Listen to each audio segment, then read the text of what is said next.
कुछ है नहीं, टाइम नहीं मिलता। नहीं टाइम तो है बट करना क्या है ऐसा। हॉबीज हमेशा होनी चाहिए और उसमें दो अपना टाइम दो। क्वेश्चन में फंस रहे हो उसको छोड़ दो, दोबारा आओ थोड़ी देर बाद। जब एक दो बार जब उस चीज को प्रोसेस को रिपीट करोगे तो क्या होगा, आपका स्कोप डेवलप होगा, आपका माइंड जो है वो थोड़ा सा गैप वाइडन होगा, आपको ज्यादा समझ आएगा, आपकी सोचने की क्षमता बढ़ेगी और आपको एक नया प्रोसेस समझ में आएगा। तो बुलाया जाए नेक्स्ट को। मैं कमन। हाँ Anu. Good evening sir, good evening ma'am, good evening sir, good evening sir, good evening ma'am. Can I sit? हाँ हाँ। सो अनु, अब तक स्क्रीन पे हम लोगों को देखा, अब सामने हम लोग बैठे हुए हैं, थोड़ा सा ऐसा नहीं लग रहा है कि कहीं कुछ गलत या ऐसा कुछ क्वेश्चन बोल दिया? मैं अक्सर करके इनको सर एग्जाम मतलब क्लास में जब मैं स्कूल में था तो उस टाइम पे हमारे टीचर्स ने एक एग्जांपल दिया था कि फटूरे और नटूरे और फुटूरे वाला, कि पूछना भी है तो कुछ ऐसा पूछो कि उसे मतलब टीचर को समझ भी आना चाहिए। तो ऐसे ही एक इंटरेस्टिंग है, थोड़ा सा मैं उस पर टाइम दूंगा। एक बच्चे ने क्लास में पूछ लिया टीचर से, इंग्लिश वाले फैकल्टी थे, तो मैम से रिलेट करेंगे इसको कि इंग्लिश के फैकल्टी थे, तो स्टूडेंट ने पूछा टीचर से कि बताओ मैम या सर कि इसका आंसर, इसका मीनिंग क्या होगा? तो कि कौन सा वो है, तो नटूरे। तो अब टीचर परेशान, भाई इंग्लिश का टीचर नटूरे कहाँ से ढूंढेगा? उसने कहा ठीक है, उसको थोड़ी देर सोचा, उसने कहा बेटा कल बताते हैं तुम्हें आराम से। तो घर पे गया टीचर, उसने डिक्शनरी सारी चीजें खोल ली, सब कुछ किया। तो उसको जाके जब नटूरे का मीनिंग नहीं मिला तो वो अगले दिन नेक्स्ट डे स्कूल में आया, तो उसने बच्चे को बुलाया, बेटा बता स्पेलिंग क्या है इसकी एक्चुअल में। तो हाँ, तो बेचारा टीचर जो है वो शॉक हो गया जब उसने स्पेलिंग बताई। उसने कहा NATURE, है ना। तो कहने का मतलब ये है कि ऐसा कुछ तुम्हें फील हो रहा है कि कहीं ऐसा कुछ टीचर के साथ में ना हो, नटूरे फटूरे वाला? अच्छा हुआ क्या? तो टीचर ने तुरंत बोला कि ये काम करते हैं, तुम्हें चलो प्रिंसिपल के पास में लेके चलते हैं, कैसे क्वेश्चन पूछते हो तुम? तो उसने कहा कि सर मत लेके जाओ। तो वो टीचर तो लेके गया, तो प्रिंसिपल के पास जब गए तो प्रिंसिपल ने कहा तुम ऐसे क्वेश्चंस पूछते हो, तुम्हें सही से पूछने चाहिए, तो तुम्हें एक काम करते हैं, तुम्हें निकाल देते हैं स्कूल से या फिर पनिशमेंट दे देते हैं कि सर प्लीज पनिशमेंट मत देना, मेरा फुटूरे खराब हो जाएगा। तो फिर टीचर, अभी तक तो टीचर शौक था, प्रिंसिपल भी शौक है, वो कह रहा है कि फुटूरे क्या है। तो स्पेलिंग पूछी उससे, तो FUTORE, तो फ्यूचर है ना। तो ऐसे वाला सीन होता है, तो जनरली ऐसा बच्चों का रहता है। तो ऐसा तुम्हें है कुछ कि टीचर डांटेंगे, मारेंगे, ऐसे कूटेंगे करके? नहीं सर, ऐसा तो कुछ नहीं। ऐसा कुछ नहीं है। तो कैसा फील हो रहा है अभी तुम्हें इस टाइम? अच्छा लग रहा है। अच्छा लग रहा है। हाँ। अच्छा, तो क्लास में भी हम लोग ऐसे इंटरेस्टिंग वे में तुम लोग को पढ़ाते हैं, मजा आता होगा, एंजॉय करते होगे ना? हाँ, बीच बीच में कॉमेडी भी कर लेते हैं। परफेक्ट। सो अनु, अपने बारे में थोड़ा सा बताओ, फिर हम आपके जो डाउट्स हैं, आपकी जो प्रॉब्लम्स हैं, उनकी तरफ मूव करें। My name is Anu. Currently, I am in final year of BCom, and now I am preparing for CUT PG LLB from Adda 24/7. Perfect. आपकी So- हॉबीज के बारे में बताओ, कुछ हॉबी है आपकी? हॉबी सिंगिंग थी पहले, और ड्राइंग्स वगैरह बनाना। पहले थी, अब क्यों नहीं है? अब क्योंकि कुछ है नहीं, टाइम नहीं मिलता। नहीं टाइम तो है बट करना क्या है ऐसा। हॉबीज हमेशा होनी चाहिए, उससे ना आपका माइंड फ्रेश रहता है हमेशा।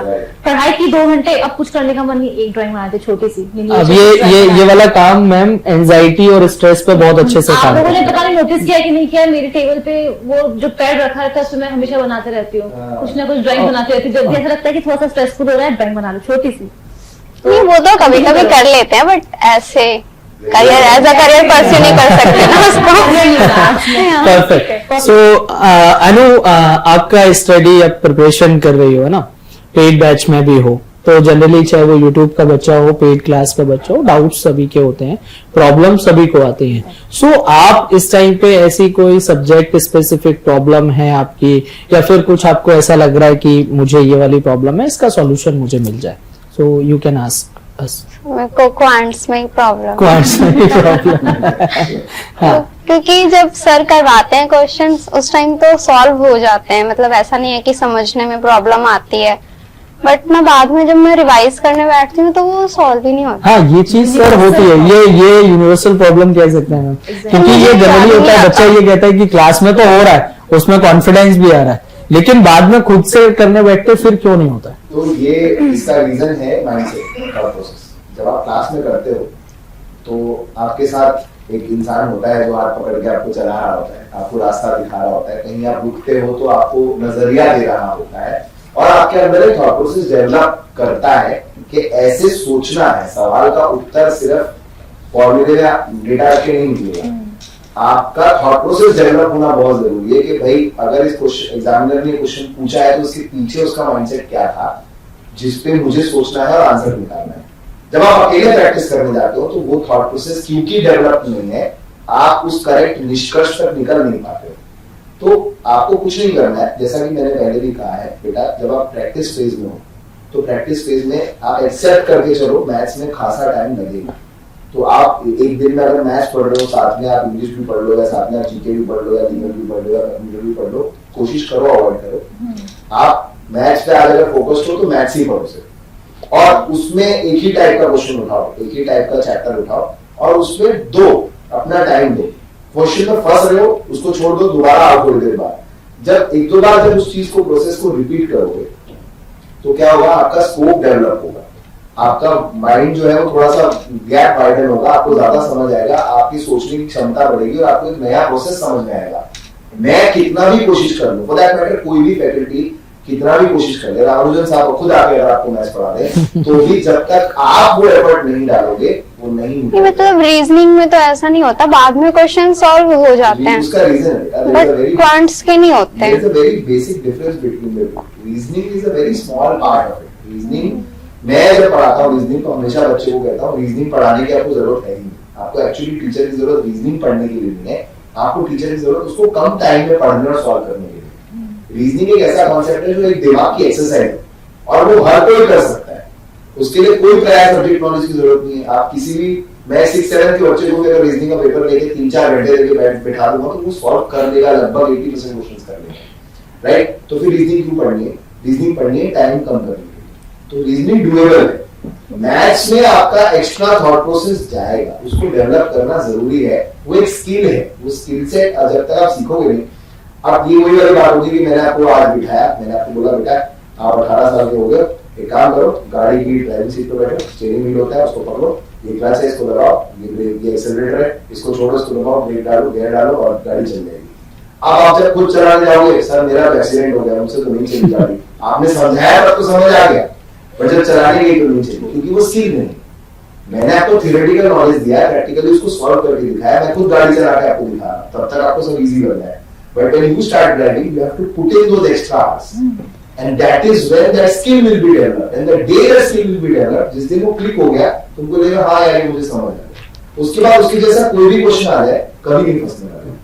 और सर मतलब कितने टाइम में सॉल्व कर लेना चाहिए? अभी उसको छोड़ दो, अभी टाइम पे फोकस करना ही नहीं। क्योंकि जब क्लास में भी पढ़ाते हैं तो मतलब क्वेश्चन आता है, थोड़ा देर से समझ में आता है, मैं सॉल्व करने लगती हूँ, फिर जब कमेंट्स देखती हूँ तो इतने में बच्चे आंसर कर चुके होते हैं, तो फिर मैं आंसर ही नहीं करती। कमेंट्स से या कंपटीशन से हमने एक बहुत नेगेटिव एनर्जी एसोसिएट कर ली है कंपटीशन की, कि हम ना बहुत जल्दी डिस्करेज हो जाते हैं, यार इसका आंसर तो 10 सेकंड में आ रहा है, मेरा क्यों नहीं आ रहा है। आप कंपेयरिंग गलत लोगों को कर रहे हो। आपने शायद शुरुआत 3 महीने पहले की होगी और वो आदमी शायद 3 साल से तैयारी कर रहा होगा, शायद मल्टीपल एग्जाम्स की तैयारी कर रहा होगा, वो ऑलरेडी पारंगत है इन चीजों में। क्योंकि प्लेटफॉर्म सेम है तो हर तरीके का बच्चा आता है। आइडिया वो है कि हमेशा, ये आपने सुना भी होगा, काफी बुकिश लगती है बातें, तो रियल लाइफ में लगाओगे तो बहुत फायदा होगा। Compare with yourself. जैसे थोड़ी देर पहले मैंने सर ने कहा था कि रोज इंप्रूवमेंट होना चाहिए। आपके कल 40 आए हैं, अगले दिन 45 आ रहे हैं, अगले दिन 48 आ रहे हैं, अगले दिन 50 आ रहे हैं, तब तक एवरीथिंग इज गुड। अब उसके 200 आ रहे हैं, उससे मुझे मतलब नहीं, उससे होना भी नहीं चाहिए। हाँ अगर कुछ है मतलब तो वो पॉजिटिव होना चाहिए कि यार उसके 200 आ सकते हैं तो मेरे लिए बिल्कुल, वो कोई अनोखा बच्चा नहीं। तो बस उससे मोटिवेशन लो, डिस्करेज मत हो उससे। सो बी पॉजिटिव। ये कुछ ज्यादा ही होता है मेरे साथ। हाँ, होता है। सेल्फ डिप्रिसिएशन एक बहुत बड़ी प्रॉब्लम है, स्टूडेंट्स को बहुत फेस होती है। तो मैं अक्सर ये बात बोलता हूँ that you have to be your own friend. सम फर्स्ट करो कि आपका कोई दोस्त है, कोई बेस्ट फ्रेंड है और वो बहुत बड़ी परेशानी में और आपके पास आया है, कुछ शेयर कर रहा है, so what would you have done? आप उसके कंधे पे हाथ रखते हो, कोई बात नहीं, सब ठीक हो जाएगा, मैं हूं तेरे साथ, राइट? पर जब आप खुद एक परेशानी में फंसते हो तो आप किसी को जाके ये बताते नहीं हो, तो आपके अंदर से जो आवाज आती है वो आपको क्या फील कराती है? अरे तू पागल है, तू कमजोर है, ये कोई परेशानी फेस करने वाली, तेरे से कुछ नहीं होने वाला लाइफ में। यार खुद के साथ ऐसा बर्ताव क्यों? जब आप किसी और के साथ अच्छा बर्ताव कर रहे हो तो खुद से भी अच्छा बर्ताव करो, things will change. So uplift yourself. Correct. खुद से वो चीज करो, खुद के लिए वो चीज करो जो तुम सामने वाले के लिए करना चाहते हो। Okay ma'am.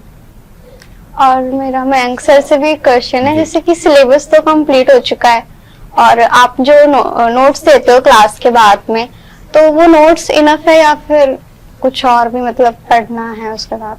देखिए, नोट्स आपका इनफ है, लेकिन अब आपको प्रैक्टिस करनी है। जितना आप प्रैक्टिस करोगे, जितने क्वेश्चंस लगाओगे, उतना आप नई नई चीजें सीखोगे। देखो, नोट्स का क्या होता है, जैसे मैंने भी जब PYQs आपके ब्लॉग के देखे, बहुत पेपर्स देखे, तो मैंने देखा कि जो मैंने नोट्स दिया वो परफेक्ट है। लेकिन अब NTA किस तरीके का क्वेश्चन इस साल रखेगा, क्या क्वेश्चंस फेंकेगा आपके सामने कि आप उसको सॉल्व कर लो, क्योंकि आपका मेन टारगेट है कि मेरे को कंप्यूटर में फुल मार्क्स लाने। और मैं तो यही सोचता हूं कि कंप्यूटर एक ऐसा पार्ट है जो कि आपका गिफ्ट है NTA की तरफ से, क्योंकि आप क्या है कि क्वेश्चन को पढ़ोगे, डायरेक्ट आंसर करोगे, वो भी सबसे कम टाइम में। हाँ, क्योंकि मैंने जब फर्स्ट टाइम PYQ देखा था बैच लेने से भी पहले, तो उसमें कंप्यूटर्स के काफी क्वेश्चंस थे जो ऑलरेडी आते थे। वही मैंने कहा। तो देखो, फर्क क्या है कि बस आपको टारगेट बनाना है कि मुझे सारे क्वेश्चंस करने हैं, क्योंकि स्टूडेंट क्या है कि 2-3 क्वेश्चंस गलत कर जाता है, तो वहीं पे क्या हो जाता है, ओवर कॉन्फिडेंस, क्योंकि लगता है कि एग्जामिनेशन हॉल में उसको लगता है कि ये मैं करेक्ट करके आया हूं। क्यों? क्योंकि उसने क्या है कि थोड़ी सी तैयारी अपनी कंप्यूटर की कम की है। यदि तैयारी उसने परफेक्ट की होती तो वो जो जितने भी क्वेश्चन है, यदि मैं मानता हूं कि 2025 में आपके 15 क्वेश्चन आएंगे, तो 60 मार्क्स एज अ गिफ्ट है कि आपको 300 में से 60 तो आपको मिलने ही मिलने चाहिए। और उसके बाद और उस टाइम को आप सेव भी कर सकते हो, क्योंकि कंप्यूटर का 15 क्वेश्चन करने में आपको 15 से 20 मिनट से ज्यादा नहीं लगेगा। वो देखते ही मतलब देखते ही सॉल्व हो जाता है कि बस पढ़ोगे, 4 ऑप्शंस पढ़ोगे, आंसर टिक कर दिया। तो वो क्या है कि वो टाइम सेव होता है, फिर आप और सब्जेक्ट में वो टाइम लगा सकते हो। तो अभी का सिचुएशन क्या है कि जो मैंने नोट्स दिए हैं वो आपके परफेक्ट है, बस आपको क्या करना है, प्रैक्टिस करनी है डेली। वो नोट्स है मतलब पूरे ही इंपॉर्टेंट है, उसमें से भी कुछ पार्ट सिलेक्ट नहीं, आपको पूरा पढ़ना है। ये आपका स्कूल नहीं है, आपका कॉलेज नहीं है कि आपको यहाँ पे मोस्ट इंपॉर्टेंट या इंपॉर्टेंट चाहिए। कॉम्पिटिटिव एग्जाम है, ऑल ओवर इंडिया से आपको स्टूडेंट से कॉम्पिटिट करना है, तो आपको हर एक टॉपिक को, हर एक चैप्टर को पूरा जस्टिफाई करना पड़ेगा। यदि टॉपिक आपका फंडामेंटल कंप्यूटर हो तो उसमें भी आप पूरे 200% कॉन्फिडेंस हो कि कोई भी क्वेश्चन आएगा मैं कर लूंगा। या आपसे इंपॉर्टेंट टर्म्स रिलेटेड क्वेश्चंस भी आते हैं या नेटवर्किंग से भी क्वेश्चन आते हैं, तो आप पूरे 100% या 200% कॉन्फिडेंट होना चाहिए। तो आपको पूरा यहाँ पे कंप्यूटर के जितने आपके टॉपिक्स हैं उसमें पूरा 100% होना पड़ेगा, क्योंकि कॉम्पिटिशन डे बाई डे बढ़ रहा है। और आपको यदि आगे निकलना है तो आपको 2 कदम आगे आपको चलना ही पड़ेगा पूरी दुनिया से, तभी आप इस जो कॉम्पिटिटिव एग्जाम को पास कर पाओगे। तो आपको यहाँ पे मोस्ट इंपॉर्टेंट को सोचना ही नहीं है, जो सिलेबस है वो आपको पूरा कवर करना है। वैसे मैंने अपने नोट्स जो आपको प्रोवाइड किए हैं वो टू द पॉइंट दिए, उतना आप पढ़ लोगे, उसके बाद फिर क्वेश्चंस लगाइए डेली। आपको डेली यदि आप मेरा YT सेशन भी देख लेते हो ना, तो वो आपके लिए बेस्ट है। उसके एक्स्ट्रा आपको कुछ करना नहीं है, बस एक बार आओ। 60 मिनट, जैसे शाहरुख खान ने बोला था 70 मिनट आपके लिए बहुत जरूरी है, वैसे मैं बोल रहा हूं 60 मिनट आप मुझे दे दो, मैं आपको पूरे मार्क्स दे दूंगा कंप्यूटर पे। ठीक है। और लीगल के मैम मैंने नोट्स नहीं बनाए, क्योंकि मैम ने बोला था आया नहीं है लास्ट ईयर और इतना इम्पोर्टेंट भी नहीं है, तो क्या बनाऊं या फिर अभी क्लासेस करते हो? क्लासेस करिए, बस लिखा कुछ भी नहीं है। पीडीएफ्स है ना आपके पास, रोज मिलती होगी क्लास के बाद, बस दैट्स मोर देन सफिशिएंट।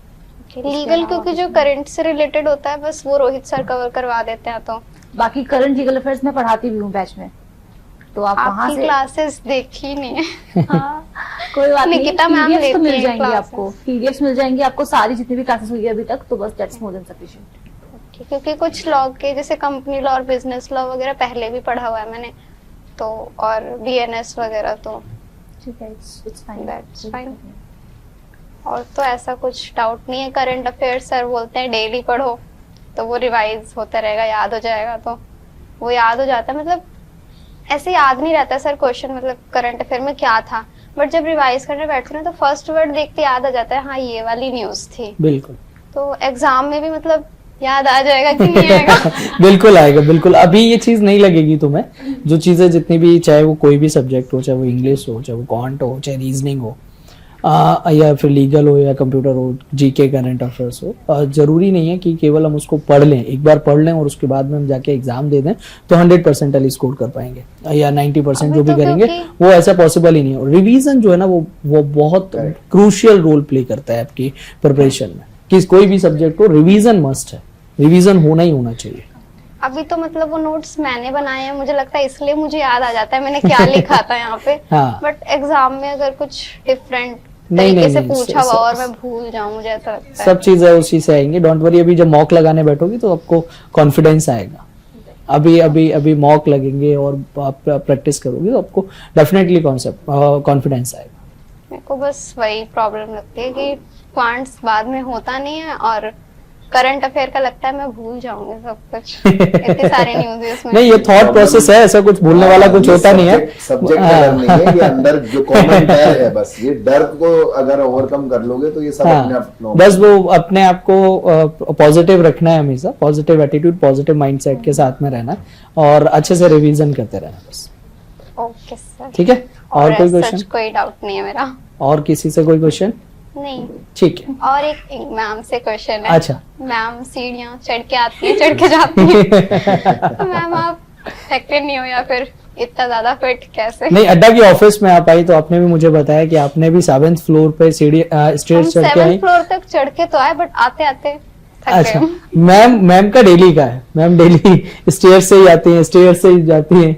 सो हाँ, मुझे भी लेके।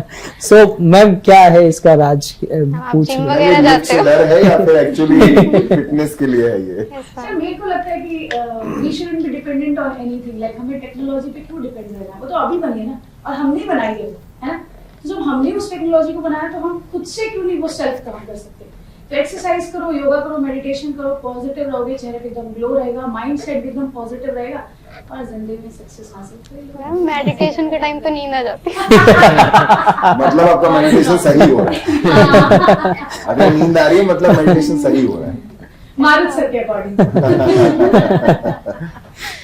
और मारुत सर से भी एक क्वेश्चन है, प्लीज प्लीज पूछिए। आपकी हाइट कितनी है?